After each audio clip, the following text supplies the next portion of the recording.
الرحمن الرحیم د خاون د فضیلت مبارکی مخکې سو احادیث مبارکه مونږ بیان کړیو کوم چې پاتې احادیث دی غنن بیانولی شي لوی حق دی د خاون مقام اوچت الرجال قوامون علی النساء الله فرمای سړو لمونږ درجه ورکړي د په زنانو باندې او خاون د درجه اولاد او اوچت د دې وجنه فضایل ډیر دي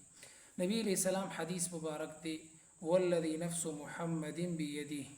نبی علیہ السلام فرمای زما دی د هغه پاک ذات باندې قسم وی چې یو زنانه تر هغه پوری د الله حق نشي ادا کولی تر سو پوری چې دا د خپل خاون حق ادا نکي نه چې کله دا د خاون حق ادا کی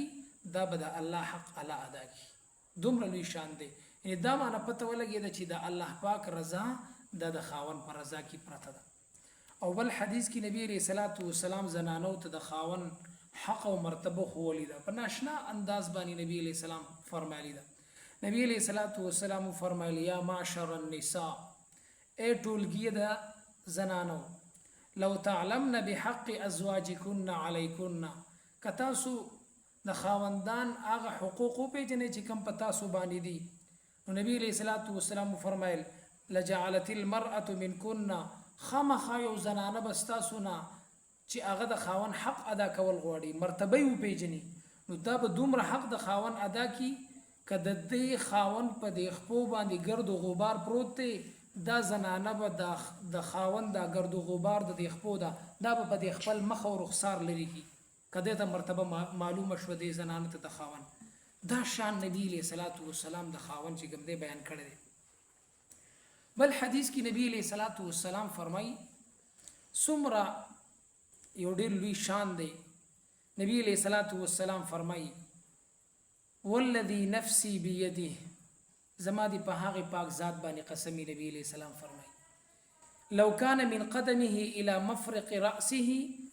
قرحه نبی علیہ الصلوۃ والسلام فرمای چې د خاوند دومره لوی شان دی دومره لوی مرتبه ده کچری د هغه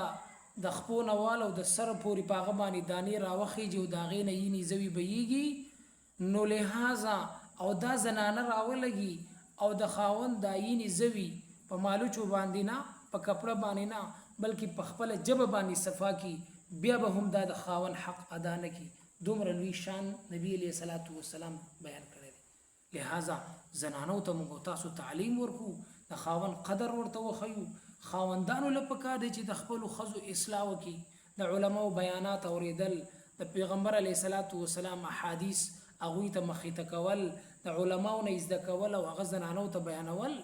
بیا به د زنانه چې صحیح زده کی نو عمل به وکي نو زموږ استاد زنانه غریبانان صحیح زده کین نو عمل به د کم طرف نه وکي موږ تاسو ته صرف جامع خولي کور کارونه مرته خولي دي د بچو چې کم دی دا وی هغه قلار ولو د هغوی هغه ضرورت او اشیاء پوره کول د مرته خودلی دي د دینی تعلیم رمو ته خپل زنانه به خبر ساتلی سره زنانه هم غفلت دي په دنیا کې ډېری ورننه وتی دي د دین نه ځان نه خبره کړي نبی علیہ الصلوۃ والسلام فرمای چې دومره لوی شان دی نبی علیہ السلام فرمای چې کوم زنانه د خاون حق ادا کوي داغه خبره مني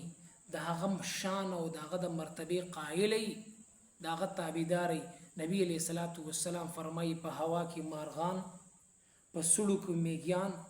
حشرات الارض تر دې پوری چې کبان او میان ولا دغه زنانه لا په سمندر کې دعاګانې کوي چې کوم خزه د خاون تابعداري سبحان الله دا ټول مخلوقات دغه زنانه د لپاره دعا کوي څومره لوی شان دی نبی علیہ السلام فرمای بهترین خزه کم ده نبی علیہ الصلوۃ والسلام سو خوینه خولی دي ان المرأة التي صلت خمسه نبی علیہ السلام فرمای بهترینا زنانه هغه ده چې دا 15 وخت مس په پابندۍ سره کوي صامت شهرها رمضان المبارک روزي نیسی اطاعت بعلها د خاون تابعداري کوي او بیا نبی علیہ السلام فرمایل واحسنت فرجها د خپل شرمګاه حفاظت کوي نبی علیہ السلام فرمای چې دا صفات په زنانه کې شته نو نبی علیہ السلام فرمای الله به د قیامت په ورځ دی خزي ته وي دخلت فی ای باب من ابواب الجنه شاءت د جنت په کومه دروازه چې داخلي دل غواړي ته داخله شه ته ټول دروازې د جنت پرانیستې دي اعزازا او اکراما تا په دنیا کې د خاوند خدمت کړې تابعداري دې کړې ده نن چې کوم دې مونږ تعالی د اعزاز او اکرام درکو چې ته د جنت په کوم دروازې داخله کې داخله شې نبی علیہ الصلوۃ والسلام فرمایي چې کوم زنانه وفات شي او د مرګ پوری خاوند د دین راضي وي نبی علیہ الصلوۃ والسلام فرمایي دخلت الجنه دا زنانه به الله پاک چې کوم دی جنت ته داخلي او بل حدیث کې نبی علیہ الصلوۃ والسلام فرمایي هغه زنانه ته به الله پاک د رحمت په نظر ونه ګوري د قیامت په ورځ چې کومه خزه هغه چې کوم دی د خاوند په نافرمانی کې مړوي د خاوند په ناراستیا کې مړوي نبی علیہ الصلوۃ والسلام فرمایي حدیث مبارک دی چې څو کسان به الله پاک هغه به حساب به کتاب جنت ته داخلي یو پاکی کې طالب العلم دی نبی علیہ السلام فرمایي او انبیاء دا به الله پاک به حساب به کتاب داخلي او یو هغه زنانه هم په حدیث کې ذکر ده چې کم د خاوند تابعدار ده الله به د قیامت په ورځ دا زنانه به حساب جنت ته داخل کی کموتا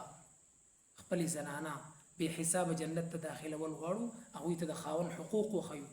د خاوند د کور د اقبال د هغه ورته قدر او قیمت وخیو چې ته د خاوند په کور کې دا کم کار کی د ماشومان او قلارول کی د خدمت کی د غرنګ چې کوم دی د هغه د عزت او د نفس خیال ساتي او د غرنګ د هغه د کور او د مال او د جان خیال ساتي د دې الله تعالی د عوضونه درکړي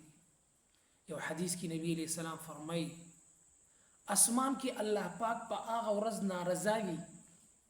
په کوم ورځ الله پاک په هغه زنانه باندې ناراضه وي او الله پاک په ډیر په غوسه وي چې کومه زنانه خپل خاون ورته د خپل ځار په باره کې دراتلو حکم وکي چې زما خواته راشه او خپل نفسانی خواهشات پوره کول غواړي او دارانه شي نبی علیہ السلام فرمایي د خاون اتباع ونکي الله پاک په اسمان کې غوسه وي الله پاک ناراض وي په دې زنانه باندې چې کومه زنانه د خاون هغه چې کوم دی تابعداري ونکي او حدیث مبارک کې فرمایي نبی علیہ الصلوۃ والسلام فرمایي کای زنانه ته خاون आवाज وکي زما خواله راشه دا به د خاون خواله راځي اگر کدا په تنور باندې ولاړ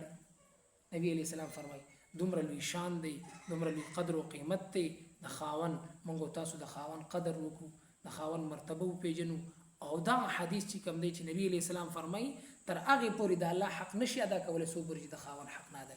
لہذا مونږ تاسو کلوریان د خاون په کور کې دا هغه چې کوم دی هغه ته نصيحت کوو او چې کومه زنانه د پلار په کور کې ناشتي د خاون کور ته نزي د خاون کور ته ولي ځکه زموږ موتاسو بوختانه یو مونږ سوایو الکه د زنانو ته وایو دا سی وای چې د پلار په کور کې د میلمنه شمه خو قربانا نه ځکه ستا کور مونږ چې زنانه بوزو کنه خاون کنه چې خيار خلګي لور ته نصیحت کوي لورو دادی کور او دادی ګور مستبه زما کور ته څه په اړه میلمستیا په تور باندې راځي نور به کوم دی بیا به ته سي تب خپل پلار الله دې